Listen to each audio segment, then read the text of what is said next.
He gave them 28 years of blood, sweat, and gears. Then they threw him away like scrap metal. But Bruce Reynolds isn't done yet. When betrayal meets ingenuity, sparks will fly.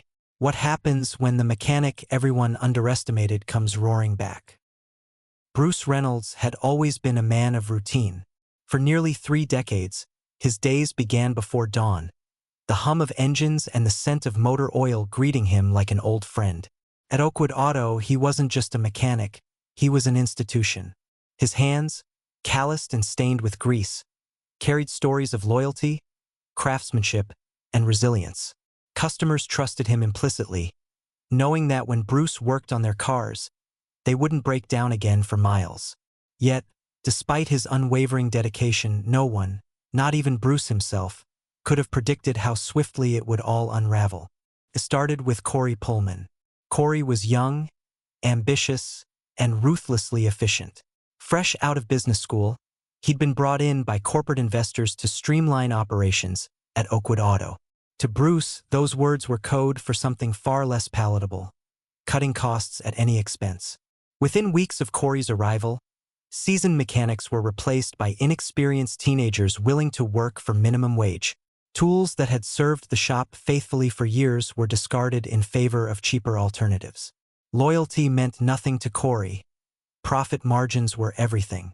At first, Bruce tried to ignore the changes. He buried himself in his work, focusing on the rhythmic precision of tightening bolts or diagnosing engine problems. But the tension between tradition and innovation grew unbearable. Conversations around the garage shifted from camaraderie to complaints about slashed hours and unrealistic quotas. Bruce watched as colleagues who'd stood beside him for years packed up their lockers, some shaking his hand with tears in their eyes before walking out the door for the last time. Then came the Monday morning Bruce would never forget. He arrived at the shop early, as usual, sipping coffee from a thermos emblazoned with the logo of a local racing team. The air was crisp, and sunlight streamed through the high windows, casting long shadows across the concrete floor. It should have been a peaceful start to the week, but the knot in Bruce's stomach told him otherwise. He spotted Corey pacing near the office, clipboard in hand, looking every bit the part of a man on a mission. "Bruce," Corey called, his voice sharp and clipped. "A word, please." The tone set off alarm bells in Bruce's mind, but he followed Corey into the cramped office without protest. Inside, the walls were lined with charts and graphs detailing efficiency metrics and cost analyses. None of it made sense to Bruce, whose understanding of success was rooted in tangible results rather than abstract numbers. Still, he took a seat across from Corey, gripping his thermos tightly as if it might anchor him to reality. "You've been with us a long time," Corey began, leaning back in his chair with an air of forced casualness. 28 years, right?" "That's correct," Bruce replied, his voice steady despite the unease creeping into his chest. "Well?" Corey paused, flipping through papers on his desk as though searching for the right words. When he finally looked up, there was no warmth in his expression, only cold calculation. "Unfortunately, we've decided to move in a different direction. Your position is being eliminated." For a moment, silence hung heavy in the room. Bruce stared at Corey, trying to process what he'd just heard. Eliminated? After 28 years of service? It felt surreal, like the ground beneath him had been pulled away. "I don't understand," Bruce said slowly, setting the thermos down on the desk. "I'm one of the best mechanics this place has ever had. You can't just get rid of me because I cost more than some kid fresh out of trade school." Corey smirked, a smug expression that twisted his features into something almost unrecognizable. "Times change, Bruce. This isn't about skill, it's about numbers. We need to cut costs, and unfortunately that means letting go of, well, relics like you." The word hit Bruce like a punch to the gut. Relics, as if he were some outdated piece of machinery gathering dust in the corner. Anger bubbled up inside him, hot and uncontrollable, but he forced himself to stay calm. Losing his temper wouldn't solve anything. It would only give Corey the satisfaction of seeing him crack.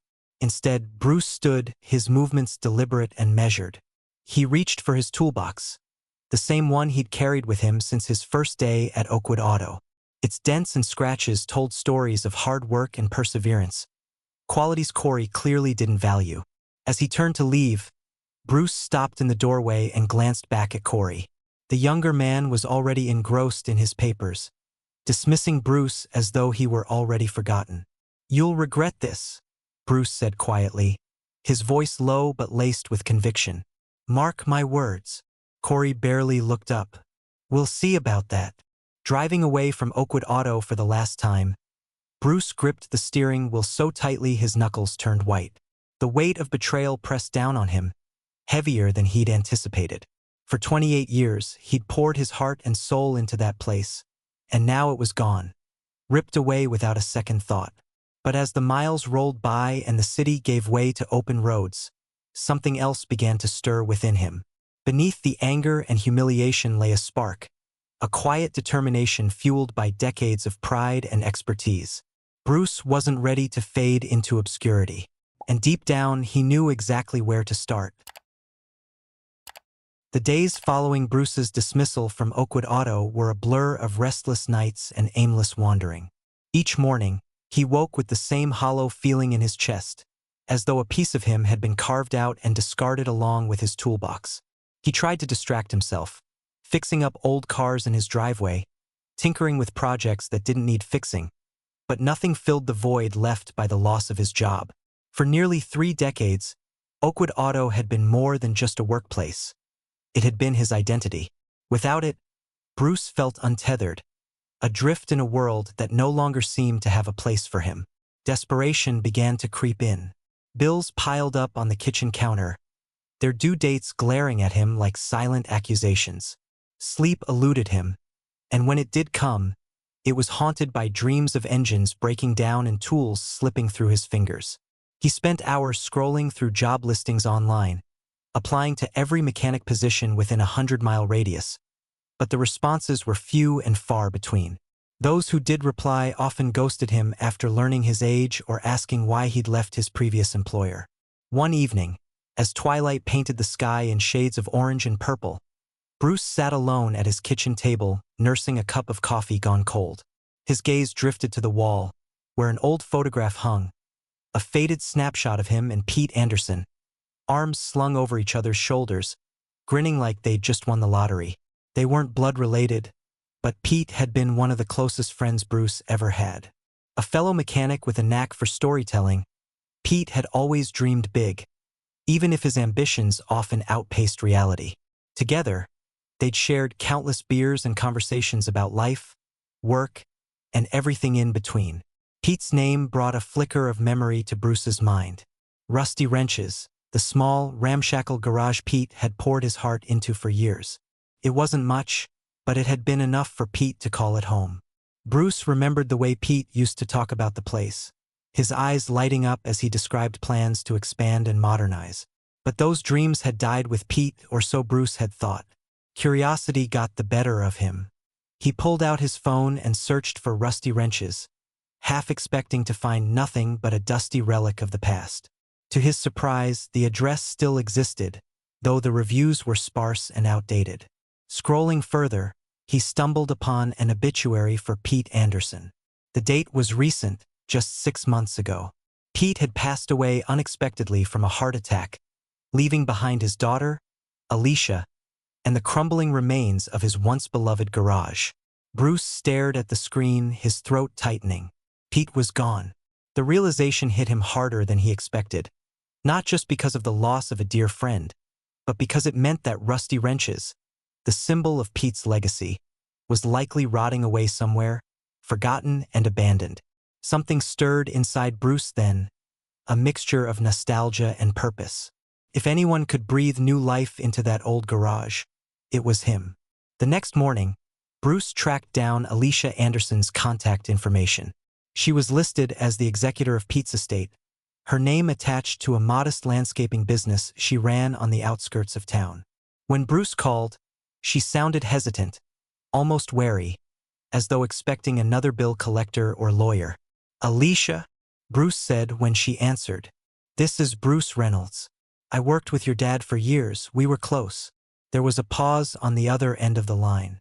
"Oh, yeah, I remember hearing about you," Alicia replied cautiously. What can I do for you? I wanted to ask about rusty wrenches, Bruce continued. I heard it's been closed since your dad passed. Another pause, this one heavier. Yeah, it's still there, Alicia admitted. But it's not much to look at anymore. Honestly, I don't know what to do with it. I'm not exactly handy, and I don't have the time or money to fix it up. I'd like to take a look, Bruce said firmly. Maybe we can figure something out. Alicia hesitated before agreeing to meet him at the garage later that afternoon.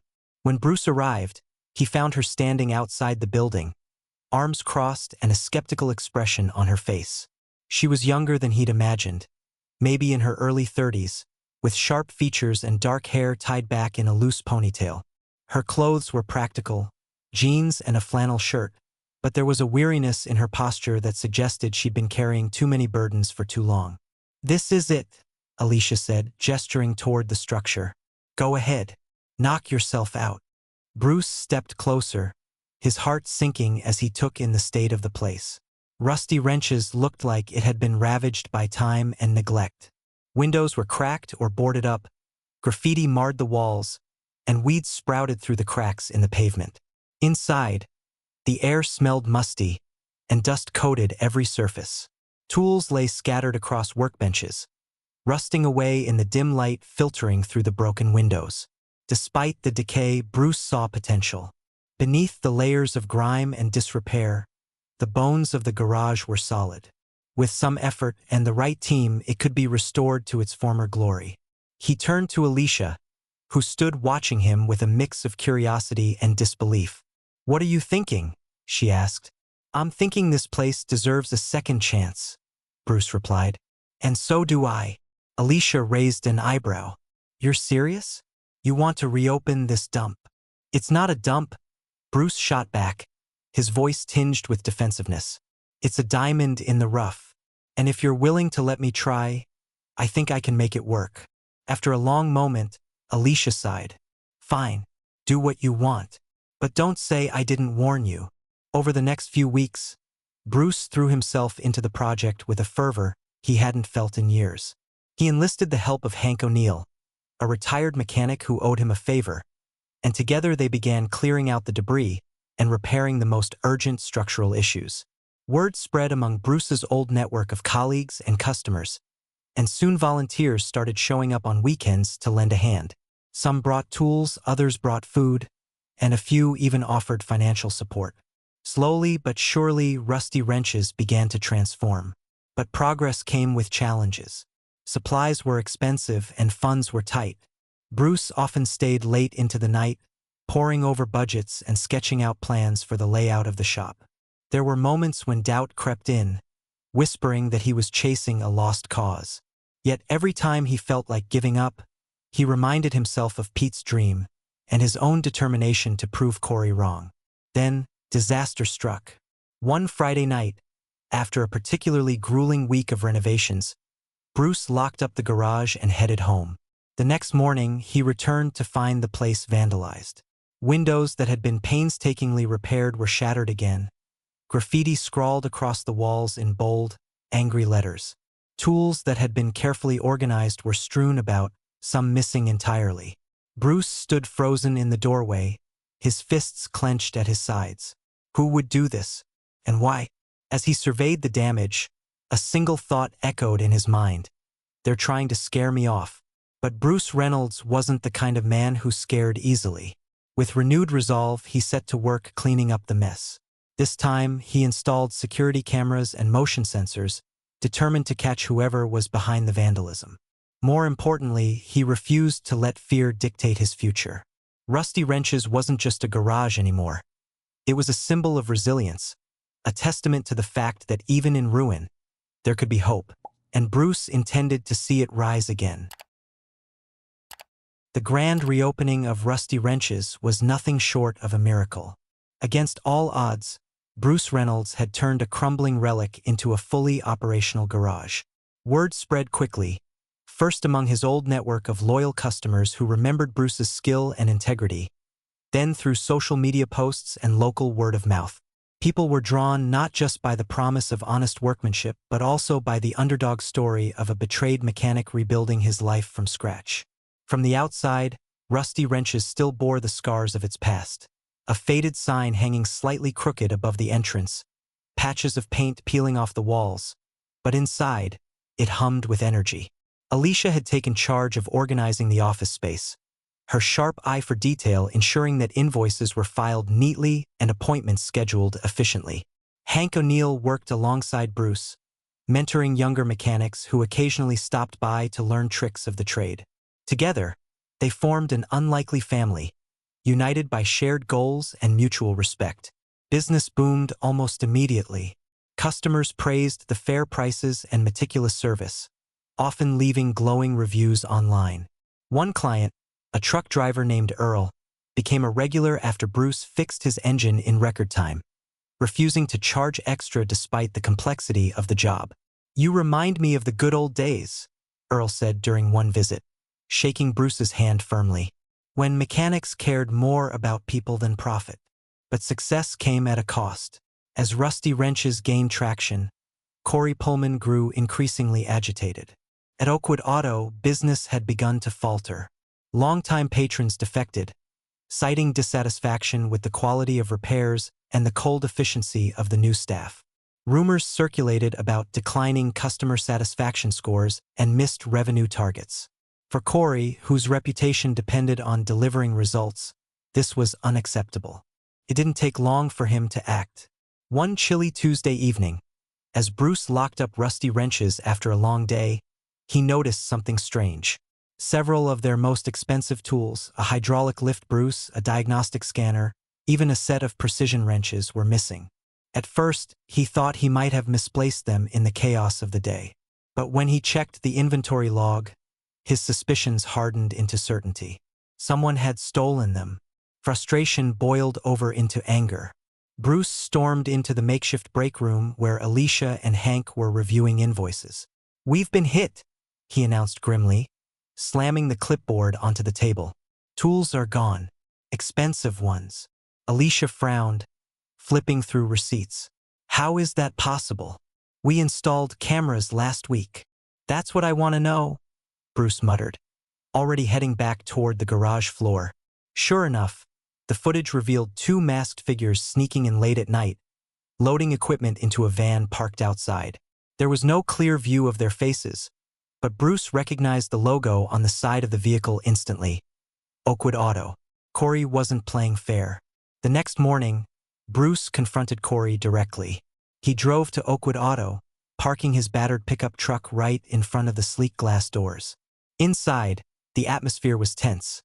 Employees scurried around nervously while Corey paced behind the counter, scrolling through reports on his tablet.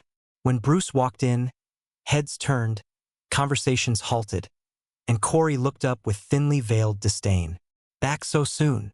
Corey sneered, his tone dripping with mockery. "I thought you'd be too busy playing hero at your little pet project." Bruce ignored the jab, stepping closer until he loomed over the younger man.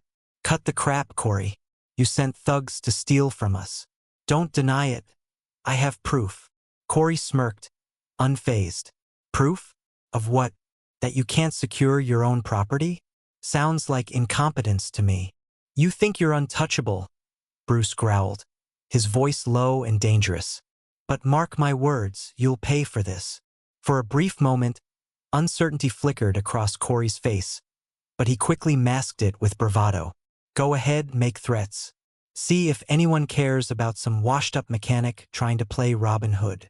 Bruce clenched his fists, resisting the urge to lunge forward. Instead, he turned and left, vowing silently to fight back, not with violence, but with strategy. Back at Rusty Wrenches, Bruce called an emergency meeting with Alicia, Hank, and a few trusted volunteers. They gathered in the break room, the fluorescent lights buzzing softly overhead. Tension hung thick in the air as Bruce laid out the situation. "They're coming after us," he said bluntly, "sabotaging our tools, spreading lies about subpar repairs. It's all part of Corey's plan to shut us down." Alicia crossed her arms, her expression fierce. "So what do we do? Let him win?" "Hell no," Bruce replied, a spark of determination igniting in his eyes. "We adapt. If he wants to play dirty, we'll show him we're tougher." Their plan was simple yet effective. First, they launched a crowdfunding campaign to replace the stolen tools, framing it as a community effort to support local businesses. Within days, donations poured in, from retirees grateful for Bruce's decades of service to young families eager to see small-town values triumph over corporate greed. Local news outlets picked up the story, casting Rusty Wrenches as a beacon of resilience. Second, they doubled down on transparency. Every repair order included a detailed breakdown of costs, and customers were invited to observe the work being done. Bruce made it a point to personally explain each step of the process, fostering trust and loyalty. Even Earl, the truck driver, recorded a heartfelt testimonial praising Rusty Wrenches and posted it online, where it quickly went viral. Finally, Bruce decided to confront Corey's smear campaign head-on. Using the security footage from the theft, he created a video exposing Oakwood Auto's unethical tactics. The clip ended with a direct challenge. "If you value honesty and hard work, bring your business to Rusty Wrenches. Together, we'll prove that integrity always wins." When the video hit social media, it exploded. Comments flooded in, many condemning Corey's behavior and applauding Bruce's perseverance. Some former Oakwood Auto employees reached out privately, offering information about other shady practices within the company. The tide was turning. Despite these victories, the battle wasn't over. Corey retaliated by slashing prices at Oakwood Auto, undercutting Rusty Wrenches in a desperate attempt to retain customers. For a brief period, the pressure mounted. Supplies ran low, and tempers flared among the team. But Bruce refused to give up. He reminded everyone why they'd started this journey: to honor Pete's legacy, to stand against injustice, and to prove that true craftsmanship could never be replaced. As weeks turned into months, Rusty Wrenches continued to thrive. The sabotage only strengthened their resolve, uniting them in ways they hadn't anticipated. And though Corey remained a looming threat, Bruce knew they were winning. Not just the war for customers, but the fight for dignity and respect. The final showdown was inevitable, but when it came, Bruce would be ready. The tension between Rusty Wrenches and Oakwood Auto reached a boiling point one stormy Friday night. Rain hammered against the tin roof of Bruce's garage, the sound blending with the rhythmic clinking of tools as the team worked late to finish a rush order for a loyal customer. Despite the chaos outside, the mood inside was calm, almost too calm. Bruce had felt it brewing for days, the sense that Corey Pullman was about to make his move. And tonight, he was proven right. Around midnight, just as Alicia was locking up the office, headlights pierced through the rain-soaked darkness. A black SUV screeched to a halt in front of the garage, its tires skidding on the slick pavement. Out stepped Corey Pullman himself, flanked by two burly men who looked more like enforcers than mechanics. Their presence was unmistakable, an intimidation tactic meant to send a clear message. "Bruce," Corey called out, his voice sharp and commanding despite the howling wind. "We need to talk." Bruce emerged from the shadows of the workshop, wiping grease-streaked hands on a rag. His expression was unreadable, but there was steel in his gaze. "Talk?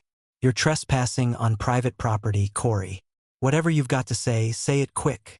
Corey smirked, though there was an edge of desperation in his eyes. "You really think you can win this little game of yours? I've got connections, resources, and money, things you'll never have. Shut down your operation now, or I'll bury you." Alicia stepped forward, her arms crossed defiantly. "Is that supposed to scare us? Because it sounds like empty threats from someone who's losing." Corey ignored her, focusing instead on Bruce. "This isn't over," he snarled. "If you don't back off, I'll ruin everything you've built here. Mark my words." What Corey didn't realize was that their confrontation wasn't happening in private. Several customers who had stayed late to pick up their vehicles were watching silently from the sidelines, filming the exchange on their phones. One of them, a young mechanic named Tyler who idolized Bruce, live-streamed the entire scene to social media. Within minutes, the video began circulating online, drawing outrage from viewers who saw Corey's aggression for what it was: bullying. Bruce stood firm, refusing to be cowed. "You want to threaten me?" he said, his voice low but carrying enough weight to silence the rain momentarily. "Go ahead. But know this, you're not just threatening me. You're threatening every person who believes in hard work, honesty, and doing the right thing. And trust me, Corey, people remember bullies." Corey's face twisted with fury. He turned to leave, barking orders at his henchmen to follow him. But before they could retreat, a loud voice rang out from behind them. It was Hank O'Neill, standing near the garage entrance with a sledgehammer slung over his shoulder. "You come back here again," Hank growled, his tone leaving no room for misinterpretation, "and we'll make sure you regret it." The threat hung heavy in the air, and Corey hesitated, glancing nervously at his companions. Finally, he climbed into the SUV and sped away, tires squealing in protest. By morning, the video of the confrontation had gone viral. Comment sections exploded with support for Rusty Wrenches, while Oakwood Auto faced mounting criticism. Former employees came forward with allegations of unethical practices under Corey's management, from falsified repair invoices to unsafe working conditions. Investors grew uneasy, questioning whether their association with Oakwood Auto aligned with their public image. By Monday afternoon, corporate headquarters issued a statement announcing Corey's immediate termination. But the fallout didn't stop there. With its reputation in shambles, Oakwood Auto struggled to retain clients. Bills went unpaid, lawsuits piled up, and within weeks, the company declared bankruptcy. When the assets went up for auction, Bruce saw an opportunity and seized it. Standing in the cavernous expanse of Oakwood Auto's main garage months later, Bruce couldn't help but feel a pang of nostalgia. The place looked different now, brighter, cleaner, infused with new energy, but the echoes of his past still lingered. He had purchased the facility at a fraction of its original value, merging it with Rusty Wrenches to create something entirely unique. A hybrid workspace where seasoned veterans like himself and Hank shared knowledge with eager apprentices fresh out of trade school. Alicia played a crucial role in overseeing operations, her organizational skills ensuring both locations ran smoothly. She also spearheaded outreach programs aimed at training underserved youth in automotive repair, giving them a chance to build careers in a field often overlooked by traditional education systems. Together, they transformed what had once been symbols of betrayal and greed into thriving hubs of collaboration and innovation. One day, as Bruce stood watching a group of teenagers huddled around a vintage Mustang, eagerly listening to Hank explain the intricacies of carburetor tuning, Alicia approached him with a small smile. "You did it, Bruce," she said softly. "You turned Pete's dream into something even bigger than he imagined." Bruce nodded, though his thoughts drifted briefly to Corey. He wondered if the man had learned anything from his downfall, if he understood that power without integrity was meaningless. But those musings quickly faded as he focused on the present. This moment, the hum of activity, the laughter of apprentices, the satisfaction of knowing he'd made a difference, that was what mattered. As the sun dipped below the horizon, casting shadows across the garage floor, Bruce locked up for the night. Revenge hadn't healed him, redemption had. And as he drove home beneath a star-speckled sky, he knew that life, much like an engine, required patience, precision, and care to keep running smoothly. And sometimes, when all seemed lost, a spark of hope was all it took to reignite the fire. This story reminds us that resilience often hides where we least expect it. Would you risk everything to prove your worth? Share your thoughts below. If you enjoyed this tale of grit and redemption, don't forget to like, share, and subscribe to embrace the journey for more unforgettable stories.